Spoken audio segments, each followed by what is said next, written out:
इसी क्षण निश्चिंत, निर्भय और भगवत प्राप्ति। अपने में क्षमता नहीं रह गई आत्मसमर्पण तक करने की।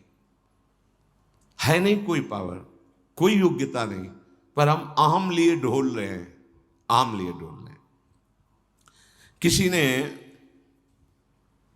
एक महापुरुष से प्रश्न किया कि बहुत समय से साधना कर रहा हूं, उपासना कर रहा हूं, इसी का उत्तर है जो अभी आप श्रीपाद प्रबोधानंद जी की बात सुने तो क्या कहना चाहते हैं उसी का। बहुत समय से उपासना कर रहा हूं, साधना कर रहा हूं, कोई भाव नहीं हमें समझ में आ रहा, हमारा कोई भाव या कोई प्रेम या कोई दिव्यता ऐसा कुछ अनुभव में नहीं आ रहा है। मुझे बड़ी चिंता हो रही कि क्या मेरा जीवन व्यर्थ जा रहा है।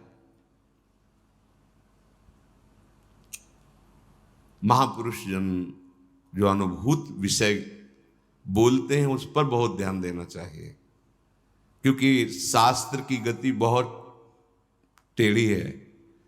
वो कह रहा है कि यहां से उत्तर की तरफ जाना है और लक्ष्य वहीं विराजमान है, पर उत्तर के बाद कितने कदम पश्चिम में जाना है ये अनुभूत महापुरुष बताएगा। इसलिए चाहे शिव विरंचि सम होई, गुरु बिनु भव निधि तरे न कोई।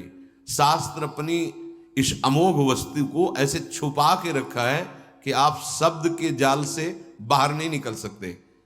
तभी प्रथम सुने भागवत भक्त मुख भगवत बानी। कोई भगवत प्रेमी महात्मा के मुख से सुने तो जहां शास्त्र इशारा कर रहा है वहां वो अनुभव करके बोल रहा है। इसीलिए संत संग के आगे न तीर्थ, न नियम, न स्वाध्याय, न यज्ञ, न तपस्या, इनको नहीं रखा गया है, उनके समान नहीं रखा गया है। क्योंकि संत संग जहां से इशारा हो रहा है शास्त्र का, वहां कूद करके उसका अनुभव करके वो बोलते हैं।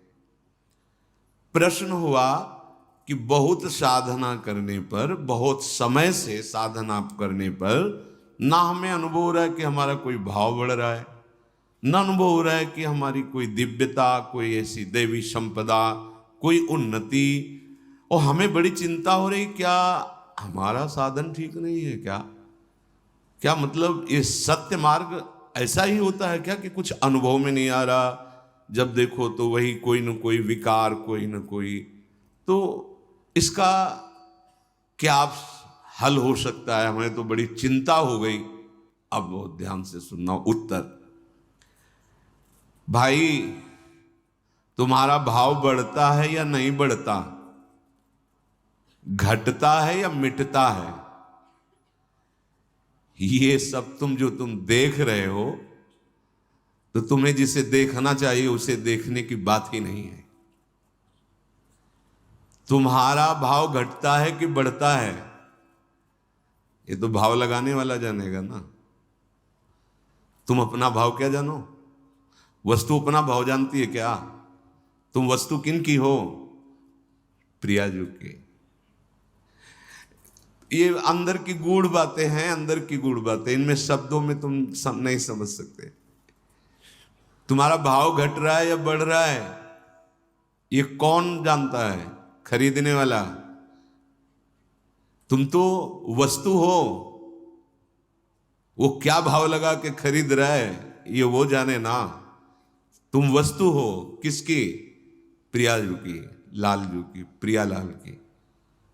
तुम्हारे मन में कैसे बात आ गई कि हमारा समय बर्बाद हो रहा है क्या? हमें चिंता हो रही कि हमारा भाव बढ़ रहा है कि नहीं बढ़ रहा है। बहुत सूक्ष्म विषय है। जिस दिन आपको लगे कि आपका भाव बढ़ रहा है उस दिन रोना कि आपका भाव गिर गया, क्योंकि अहम आ गया, आपको अनुभव में आ गया। बड़े बड़े महापुरुषों को ये हित सजनी जो हैं वो कह रही क्वाहम तुच्छा परम मधमः प्राण्यो गर्ह कर्मा। कहाँ मैं तुच्छ अधम, कहाँ अपराध करने वाला, और कहाँ ये राधा नाम। ये तो वृंदावन की महिमा है कि हमारे जैसे तुच्छ हृदय में राधा। कौन बोल रहे? जिनके अधीन श्यामा श्याम है। श्यामा जू के अधीन लाल जू, तो लाडली लाल अधीन हित जू के, हित सजनी जू के। हम क्या सोच रहे? हमारा भाव बहुत अभी विश्राम मिल जाएगा अगर ये बात समझ जाओगे। उपासक तो सिर्फ उपास्य देव को समर्पित हो चुका है और उसका एक ही केवल लक्ष्य है उपास्य देव का नाम जपना। वो कभी अपनी ओर नहीं देखता जो उपासक है। इतना अच्छा आनंद अनुभव हुआ इस बात के चिंतन से कि हम लोग कहां फंस जाते हैं, कैसे हम लोग शरणागत हैं कि अपनी शरणागति का विस्मरण करके हम अहम की धरा में विचरण करने लगते हैं। बिल्कुल बिल्कुल अक्षर अक्षर मान लेना, वृंदावन में बैठे हो निश्चिंत हो जाओगे, निश्चिंत। ये इसलिए बार बार पुलकन के साथ की जैसे स्वाद लेकर खाया गया हो, फिर तो होता है तुम चिंता न करो, हमने पा के देखा है, बहुत स्वास्थ्यवर्धक है और बहुत स्वादिष्ट है। अपनी ओर देखना, अपनी चिंता करना और समर्पण का भाव दिखाना, क्या ये नाटक या दंभ नहीं है? बहुत सुलझ कर यही हमारा जीवन है।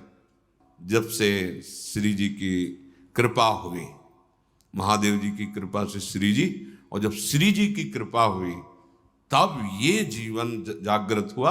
ये पहले नहीं था। पहले था इंद्रियों को अधीन करके मन को निसंकल्प करके अपने स्वरूप में स्थित हो जाओ, बस दूसरा कोई सूत्र नहीं, कोई कृपा, कोई प्रार्थना, कोई रोना धोना, कुछ नहीं। ये मार्ग था। वो जब महादेव जी की कृपा से श्री जी के चरणों का आश्रय मिला तब वो है मोक्ष मार्ग। ये है मोक्ष को भी थुतकी कृत कर देने वाला प्रेम मार्ग। बहुत बहुत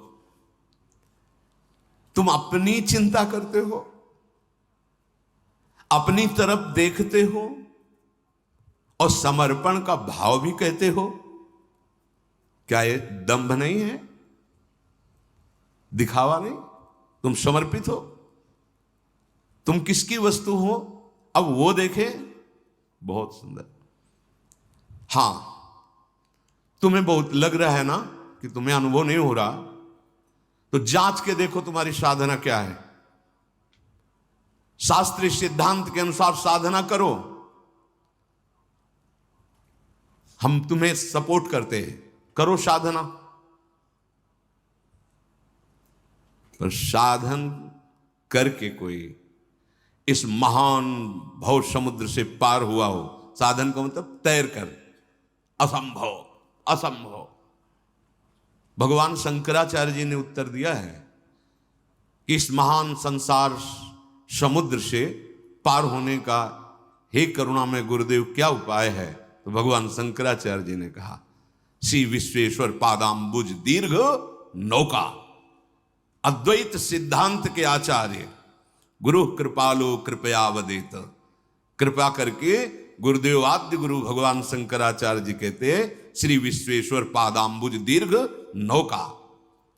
इस संसार समुद्र से पार होने का उपाय एकमात्र विश्वेश्वर भगवान के चरणारविंद की नौका। ये बात करें अद्वैत सिद्धांत के आचार्य।